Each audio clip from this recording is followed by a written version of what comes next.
Our planet is drowning. The oceans have swollen beyond their ancient boundaries. Floods swallow cities. Rivers burst their banks. Farmlands turn to lakes. Humanity faces the greatest water crisis in history.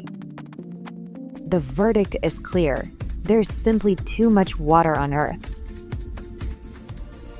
So we made an impossible decision: to take the oceans back, one bottle at a time. Engineers designed colossal facilities along every major coastline. Giant pumps draw seawater night and day. Bottles race along endless lines.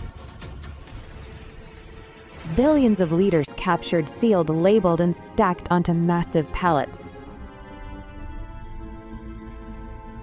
Convoys roll out, trucks carrying the weight of the seas toward hidden sanctuaries.